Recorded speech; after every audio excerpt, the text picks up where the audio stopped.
नमस्कार, आप देख रहे हैं के न्यूज। मैं हूं आपके साथ सूरी चौहान और मुद्दे की बात में आज जिक्र आतिशी नई दिशा में बढ़ेंगे कदम।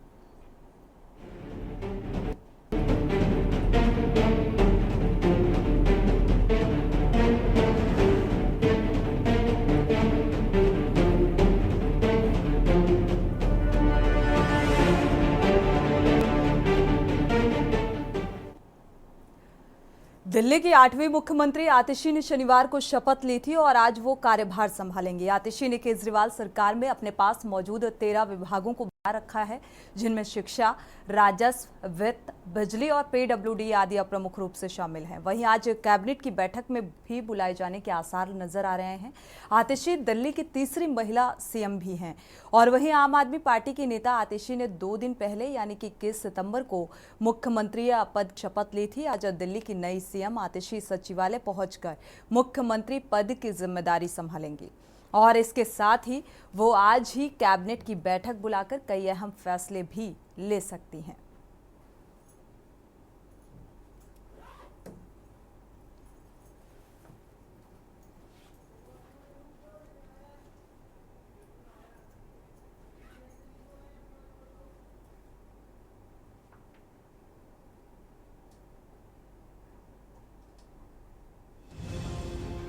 आज दिल्ली की कमान संभालेंगी आतिशी।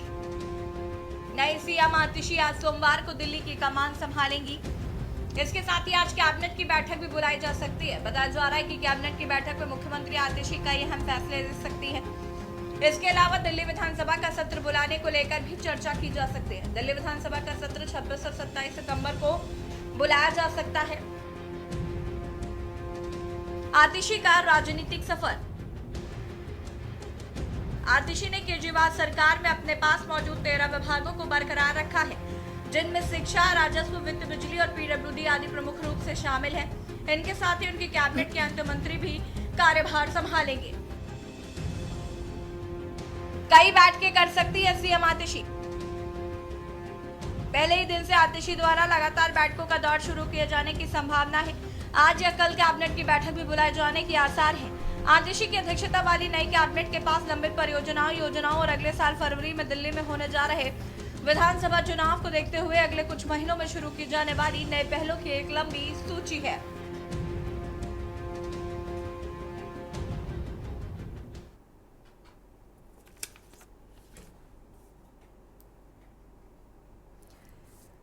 तो जाहिर सी बात है, सीएम पद की शपथ ली और इसके बाद आज बतौर मुख्यमंत्री आतिशी पदभार संभालेंगी। यानी कि दिल्ली की राजनीति में पिछले कुछ दिनों से देखा जाए तो एक बड़ा फेरबदल देखने को मिल रहा है और पूरे आसार नजर आ रहे हैं कि आज कैबिनेट की बैठक भी बुलाई जा सकती है। कैबिनेट की बैठक में कुछ अहम फैसले लिए जा सकते हैं और इस फैसले को आने वाले समय में एक बड़े बदलाव के रूप में भी देखा जा सकता है। तो चार मंत्रियों का कार्यभार संभालने के लिए पूरी तैयारी दिल्ली की मुख्यमंत्री।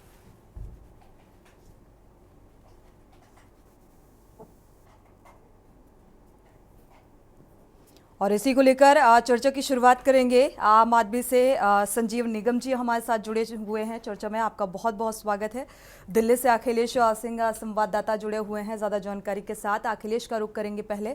अखिलेश, दिल्ली की राजनीति में क्या कुछ हलचल देखने को मिल रही है? जिस तरीके से सीएम पद की शपथ ली है और अब बतौर मुख्यमंत्री अब अपने कार्य की शुरुआत करने के लिए दिशा में एक कदम बढ़ाती हुई नजर आ रही हैं आतिशी।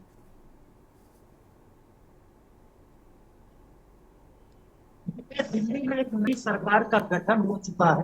दिल्ली की मुख्यमंत्री आतिशी सिंह अब आज अपना कार्यभार संभाल रही हैं और जब कार्यभार संभालेंगे तो सबसे पहली कैबिनेट की बैठक जरूर वो बुलाएंगे और कैबिनेट की बैठक में उन तमाम प्रस्तावों पर मुहर लगा सकती हैं, फैसले कर सकती हैं, कैबिनेट में फैसले लिए जा सकते हैं जो आगामी विधानसभा चुनाव के मद्देनजर जब मुख्यमंत्री अरविंद केजरीवाल की अगुवाई में वो कार्य चल रहे थे, उन योजनाओं पर कार्य किया जा रहा था, उन प्रोजेक्ट और परियोजनाओं पर अरविंद केजरीवाल काम कर रहे थे, उन सभी कार्यों को आतिशी अब इस बार कैबिनेट की बैठक या लंबित पड़े कार्यों को आगे बढ़ाने या उन्हें लाने के लिए वो आज से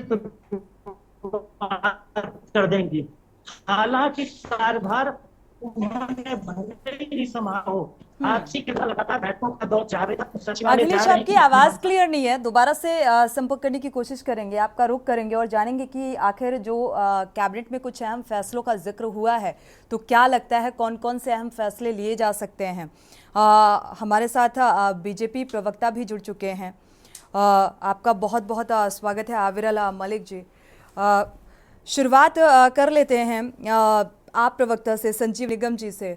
संजीव निगम जी, जब से दिल्ली की राजनीति में देखा जाए अरविंद केजरीवाल ने इस्तीफा दिया, सीएम पद के दावेदार के रूप में आतिशी के नाम का ऐलान किया, अब बतौर मुख्यमंत्री आतिशी इस कार्यभार को संभाल भी रही हैं, कैबिनेट की बैठक भी बुलाए जाने के पूरे पूरे आसार नजर आ रहे हैं, क्या कुछ राजनीतिक बदलाव देखने को मिलेगा? राजनीतिक बदलाव क्योंकि विपक्षी तो बहुत से चीजें प्रतिक्रियाओं को भी नजरअंदाज नहीं किया जा सकता है। ठीक बात है। जैसा कि आपने भी अनुभव किया होगा, जो प्रिंसिपल सेक्रेटरी हैं दिल्ली सरकार के, वो भी नए धर्मेंद्र जी आए हुए हैं। इससे पहले नरेश जी हुआ करते थे। तो मतलब ये आप कह सकते हैं इट्स ए कोइंसिडेंट कि वहां पर भी बदलाव है। नए अधिकारी भी जो है मुख्य सचिव के रूप में हैं और मुख्यमंत्री भी नई हैं दिल्ली की।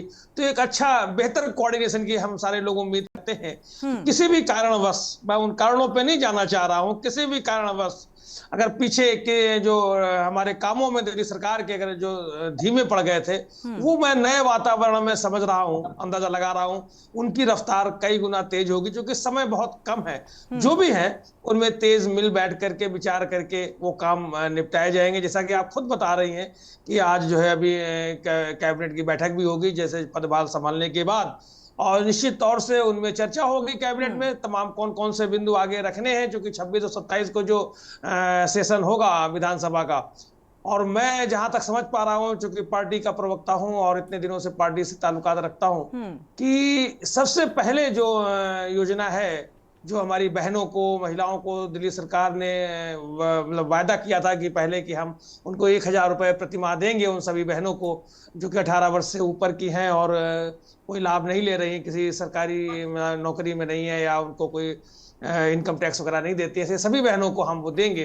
तो इस योजना को सर्वप्रथम तेजी से जो है मूर्त रूप दिया जाएगा। और बाकी और भी तमाम सारे हैं जो चीजें छूटे रहे हैं, उनको सबको 1 बाय 1 वो प्रायोरिटी वाइज डिसाइड करेंगी मुख्यमंत्री महोदया और आगे उसको बढ़ाएंगी। क्योंकि अल्टीमेटली जो मुख्य हम लोगों का उद्देश्य है वो है कि जब चुनाव पुनः होंगे तो उन चुनावों में भारी बहुमत से अरविंद केजरीवाल जी को वो फिर पुनः जो है वो कुर्सी सौंपने का कार्य होगा हमारा, क्योंकि सारी जनता तक हम वो सारी चीजें पहुंचा दें और जो हमारा उद्देश्य है वो हम अपने उद्देश्यों पर आगे बढ़ेंगे। ठीक है, बहुत सारे उद्देश्य हैं, बहुत सारे बदलाव की उम्मीदें नजर आ रही हैं। हमारे साथ आविरल मलिक जी भी जुड़ चुके हैं भारतीय जनता पार्टी से। आविरल मलिक जी, क्योंकि अब भारतीय जनता पार्टी दिल्ली के इस राजनीतिक बदलाव को कैसे ले रही है, चुनौती के तौर पर ले रही है, ये इस बदलाव को कैसे भारतीय जनता पार्टी ले रही है? जी देखिए, जहां तक विषय है चुनौती का, तो किसी प्रकार की कोई चुनौती भारतीय जनता पार्टी के सामने नहीं है। और जिस तरीके से संजीव जी बोल रहे थे अभी, तो ये असल बात नहीं बता पाए। इस प्रकार से आतिशी जी फैसले लेंगी, वो यदि फैसले अल्टीमेटली किसी के द्वारा लिए जाएंगे तो अरविंद केजरीवाल के द्वारा लिए जाएंगे। दिल्ली के विधायक अरविंद केजरीवाल निर्देशित करेंगे दिल्ली की मुख्यमंत्री को कि क्या फैसले लेने हैं और क्या करना है और क्या नहीं करना है। ये परिवर्तन दिल्ली के अंदर अवश्य आया। और जिस प्रकार से भ्रष्टाचार करने के बाद ये सर्टिफिकेट खुद को दे लेते हैं कट्टर ईमानदार होने का, ये अपने आप को ही सर्टिफिकेट बांट लेते हैं, अपने तरीके से सर्टिफिकेट दे लेते हैं कि विकास कर रहे हैं या क्या कर रहे हैं। क्या लगता है ये एक सिंपैथी, क्योंकि हरियाणा चुनाव है, इलेक्शन को देखते हुए ये एक सिंपैथी पाने की कोशिश, जो ये डिसीजन लिया गया, क्योंकि शुरुआती दौर से ही जब से इस्तीफा दिया अरविंद केजरीवाल ने और आतिशी के नाम का ऐलान किया, तब से ये वक्तव्य सामने आ रहे हैं। तो क्या इसे एक राजनीति के तौर पर देखा जाए या रणनीति के तौर पर देखा जाए आने वाले समय में, कि ये एक स्टंट है, एक रणनीति है? जी देखिए, जहां तक बात है रणनीति की, और जिस प्रकार से आपने कहा कि सिंपैथी गेन करने का प्रयास भी किया जा सकता है और सिंपैथी मिल सकती है, तो जिस प्रकार से अगर ये रणनीति बनाए, बंद कमरे में बैठकर, एसी कमरे में बैठकर ये रणनीति बनाए, और ये रणनीति बनाए कि किस प्रकार से सिंपैथी गेन करनी है, अगर आपको समझ आ रहा है, आपके माध्यम से आपके करोड़ों दर्शकों को समझ आ रहा है कि ये सिंपैथी नहीं, गेन करने का ये प्रयास कर रहे भारतीय हैं। जनता पार्टी की तरफ से भी प्रतिक्रियाएं निकल कर सामने आई, इसलिए मैं इस बात का जिक्र कर रही हूँ। ये पर्टिकुलर मेरा वक्तव्य नहीं है। नहीं, मैं वही कह रहा हूं। देखिए, जहां तक जनता को समझ में आ रहा है और सिंपैथी गेन करने का जो इनके द्वारा प्रयास किया जा रहा है, अगर जनता इस बात को समझ जा रही है कि ये सिंपैथी गेन करने का प्रयास कर रहे हैं, तो जनता इनकी सिंपैथी के खेल में आखिर क्यों पड़ेगी? जनता समझ रही है। और जहां तक हरियाणा विधानसभा चुनाव का विषय है, किसी जिले में इनका कोई संगठन नहीं है, किसी गांव में इनका कोई नाम लेने वाला नहीं है। हरियाणा प्रदेश के अंदर, हरियाणा प्रदेश में जितने भी लोग हैं वो सब जानते हैं कि आम आदमी पार्टी ने क्या कुछ किया दिल्ली प्रदेश में। इनका संगठन वहां मजबूत नहीं है। इनके नेता हैं सुशील गुप्ता जी, आम आदमी पार्टी के प्रवक्ता हैं, बैठे हुए हैं, ये जानते होंगे। उन्हें जानता तक नहीं है कोई गांव के अंदर जाकर ये सुशील गुप्ता जी का ये सर्वे करवा लें, जो हरियाणा के इनके नेता हैं। जी आप बोलिए, उंगली उठा रहे हैं आप। चलिए जी, इस बात का जवाब ले लेते हैं। सोनी जी, सर्वप्रथम तो मैं जानकारी दे दूं अगर इन्हें नहीं है जी। सुशील गुप्ता जी हरियाणा में उनकी चेन ऑफ एजुकेशन है, बहुत सारे एजुकेशन सेंटर हैं उनके चेन ऑफ हॉस्पिटल्स हैं, बहुत सारे हैं। वो वहीं के रहने वाले हैं, उनकी परवरिश वही हुई है और वो राज्यसभा के सदस्य रहे हैं। नहीं, आम आदमी पार्टी का संगठन कितना मजबूत है ये बताइए।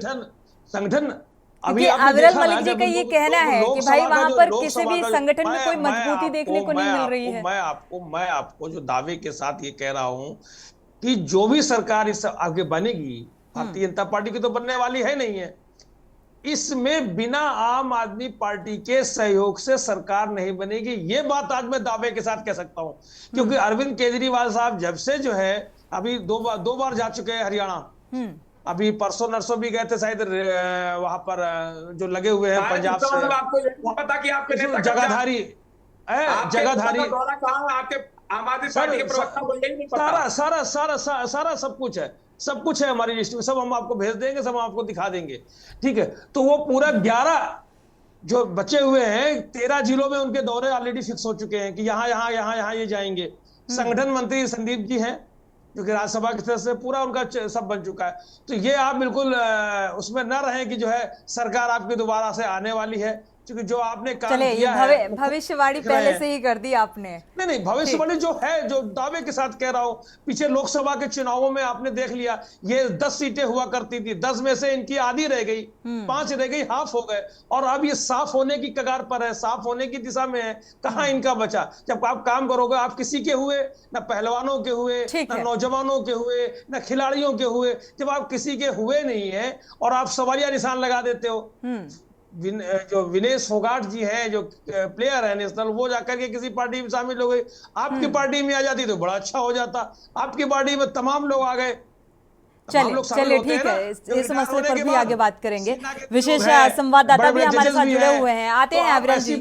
ऐसी बात मत कहें, आप कतई नहीं आने वाली है। ये इनकी बता दूं, इनकी जो है भारतीय जनता पार्टी आ रही है, जम्मू कश्मीर में भी, हरियाणा में भी, दोनों राज्यों चलिए ये भविष्य की बात है। और यूपी में तो आजकल उपचुनाव को लेकर किस तरीके से वॉर छिड़ा हुआ है, वो भी देखने में हर रोज टिप्पणियां सामने आती हैं, बयानबाजी सामने आती है। तो अभी तो सीधा सभी राजनीतिक दलों का फोकस जो है वो उपचुनाव को लेकर नजर आ रहा है, और तैयारी भी उसी तरीके की नजर आ रही है। अब ये रिजल्ट बताएंगे कि किसका कहां पर कितना प्रभुत्व और संगठन में मजबूती देखने को मिलती है। अखिलेश सिंह जुड़े हुए हैं, विशेष संवाददाता का रुख करें उससे पहले ब्रेक का वक्त हो रहा है, एक छोटे से ब्रेक के लिए रुकते हैं, जल्द होगी वापसी। आप देख रहे हैं के न्यूज़, खबरों का सारथी।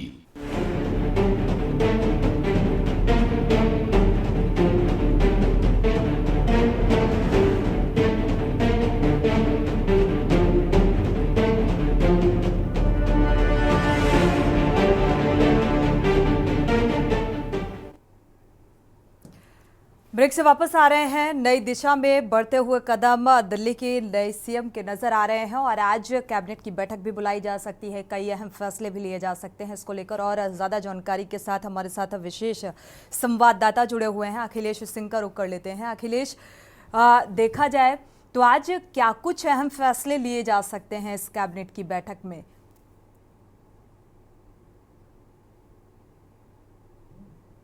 देखिए सोनिया, आपको बता दें कि दिल्ली की मुख्यमंत्री आरसी जब पहली कैबिनेट की बैठक लेंगी तो अभी कल ही गोपाल राय ने जिक्र किया था, जो दिल्ली सरकार के मंत्री, उन्होंने कहा था कि कुछ ही दिनों में अभी दिल्ली में प्रदूषण बढ़ता है, धुंध छा जाती है, आसमान में बादल जैसे छाए रहते हैं, तो सबसे पहला फैसला उनका कहना था कि इन चीजों को लेकर कैसे प्रदूषण को कंट्रोल किया जाए। प्रदूषण फैलेगा, धुंध यहाँ फैलेगी तो कैबिनेट में यही फैसला लिया जा सकता है।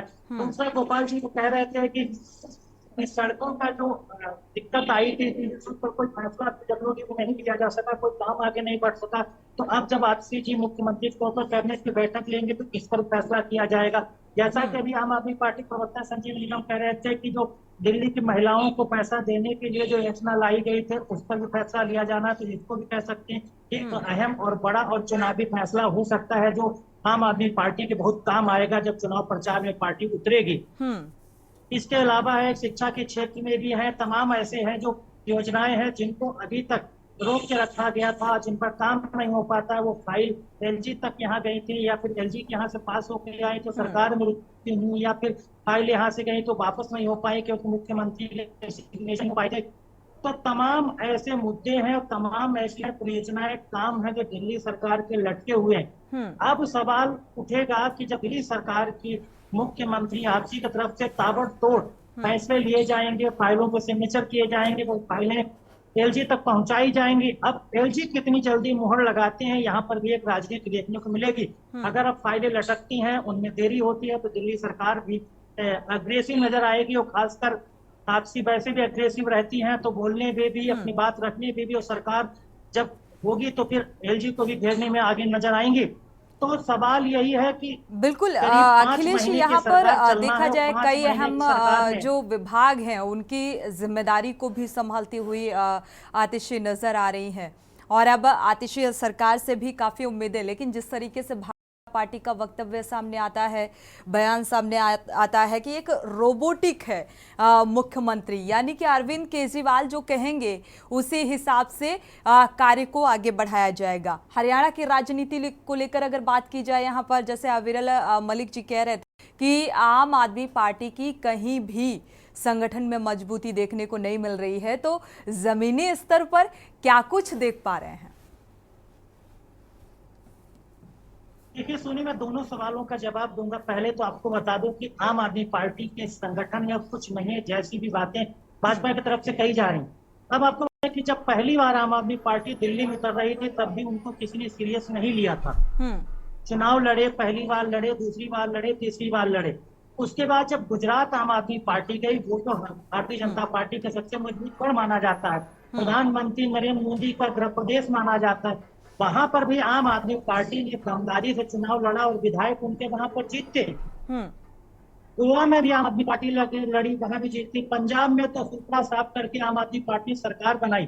हालांकि हरियाणा में उतनी बढ़त के साथ आम आदमी पार्टी नहीं दिख रही, लेकिन भारतीय जनता पार्टी उतनी बढ़त के साथ नजर नहीं आ रही जितनी बढ़त के साथ कांग्रेस का वहां माहौल बना हुआ है। लेकिन सरकार किसकी बनेगी ये तो आने वाला वक्त चुनाव के बाद बताए पता चलेगा। लेकिन कांग्रेस, जो आम आदमी पार्टी और भारतीय जनता पार्टी तीनों हरियाणा के विधानसभा चुनाव में मैदान में उतरे हुए हैं। कांग्रेस अच्छे चुनाव प्रचार के साथ और भारतीय जनता पार्टी उसको चुनाव प्रचार में कड़ी चुनौती जरूर दे रहा है। लेकिन भारतीय जनता पार्टी की तीसरी बार सरकार बनने के लिए कई ऐसे मुद्दे हैं और कई ऐसी चुनौतियां हैं जिनमें भारतीय जनता पार्टी उनका सामना करके और उनको निकल कर बाहर जाने में बड़ा मुश्किल होती है। चाहे किसानों के मुद्दे पर बैकफुट पर भारतीय जनता पार्टी नजर आती है, उसका कोई न कोई ठोस कदम ऐसा और फैसला नहीं। दूसरा, पहलवानों के मामले में नाराजगी चली रही है और विपक्ष की तरफ से बेरोजगारी, युवाओं को रोजगार नहीं मिल रहा है, महंगाई मुद्दा है, किसानों की हालत खराब है और भारतीय जनता पार्टी ने चुनाव से कुछ दिन पहले मुख्यमंत्री का चेहरा वहां बदल दिया। इसको लेकर भी सवाल उठता है कि मनोहरलाल खट्टर की जगह नायब सिंह सैनी को लाया गया, तो सैनी का चेहरा उतना दमदार नहीं है, वो भी तो कुछ काम नहीं कर पाए। अगर आपसी को 5 महीने मिलेंगे आगामी विधानसभा चुनाव दिल्ली होने तक, तो हरियाणा में भी भाजपा के मुख्यमंत्री सैनी के साथ भी वही हो रहा है और अन्य प्रदेशों में भारतीय जनता पार्टी चुनाव से पहले बदलती रही। जहां तक सवाल है कि आपसी एक रोबोटिक तरह से, या कह सकते हैं कि पर्दे के पीछे अरविंद केजरीवाल आपसी चलाएंगे, जैसा कि आरोप लगातार लगाए जा रहे हैं विपक्षियों के द्वारा। भारतीय जनता पार्टी के तमाम मुख्यमंत्री हैं, हम सबका नाम गिना सकते हैं, उत्तर प्रदेश की योगी को एक नाम छोड़ दिया जाए तो मुझे नहीं लगता है देश में भारतीय जनता पार्टी के जितने भी मुख्यमंत्री हैं वो अपना फ्रंट पर आके खेल सकते हैं, फ्रंट पर आके चौवा छक्का मैदान पर लगा सकते हैं। मुझे ऐसा कोई मुख्यमंत्री नजर नहीं है, चाहे वो उत्तराखंड के मुख्यमंत्री हो, उड़ीसा के हो, चाहे प्रदेश का नाम ले, चाहे आप छत्तीसगढ़ चले जाइए, मध्य प्रदेश चले जाइए, ऐसे चेहरों को मुख्यमंत्री बनाया गया जिनको कोई पहले जानता नहीं था और उनका इतना कद भले कि नहीं, जैसे आपसी नगर का बिल्कुल अखिलेश इस बात से इत्तेफाक रखते हैं, लेकिन कहीं ना कहीं देखा जाए तो यूपी की राजनीति में भी बड़ा, चाहे मिल्कीपुर सीट को लेकर देखा जाए कितना किस तरीके की बयानबाजी निकलकर सामने आ रही है और सीधा सीधा फोकस यूपी विधानसभा उपचुनाव को लेकर ये बयानबाजी और तरीके की रणनीति राजनीतिक पार्टियों की नजर आ रही है। फाइनल कमेंट आविरल मलिक जी का ले लेते हैं। आविरल मलिक, आप कह रहे हैं कोई चुनौती नहीं है, लेकिन मुद्दे और मसले कई ऐसे हैं जो चुनौतीपूर्ण नजर आ रहे हैं। ये राह इतनी आसान होने वाली नहीं है भारतीय जनता पार्टी के लिए। जी नहीं, देखिए राह कोई आसान नहीं होती है, लेकिन राह को आसान बनाने का काम जनता का है, जिनकी राह हमने आसान बनाई है, जिनकी सेवा हमने की है, जिनकी जीवन में तब्दीली भारतीय जनता पार्टी की सरकार। चलिए, देखना दिलचस्प होगा कि इस राह को भारतीय जनता पार्टी कैसे आसान बनाती है। संजीव निगम जी, माफी के साथ, क्योंकि अब समय आपका जी जल्दी से बोल दीजिए। मैं अयोध्या का प्रभारी हूं अपनी पार्टी का। मैं अयोध्या में गया हूं, मैंने देखा है क्या काम इन्होंने किया है, किस प्रकार के वहां के लोग इन्हें कहते हैं। सुनिए, अरे भाई मुझे बात तो अपनी कह लेने दीजिए। और अभी मिल्कीपुर का उपचुनाव है, मिल्कीपुर के उपचुनाव में भी आप देखिएगा वही नतीजा इनको देखने को मिलेगा जो कि लोकसभा चुनावों के दौरान इनको देखने को मिला। चलिए, थोड़ा सा समय का इंतजार करना होगा। शुक्रिया सभी मेहमानों का इस चर्चा में शामिल होने के लिए। अखिलेश, आपका भी बहुत बहुत शुक्रिया। नजर बनाए रखिएगा कि दिल्ली की राजनीति में क्या कुछ बड़े फैसले इस बैठक में लिए जा सकते हैं। इसी के साथ बुलेटिन में इतना। खबरों के लिए आप देखते रहिए के न्यूज़ इंडिया।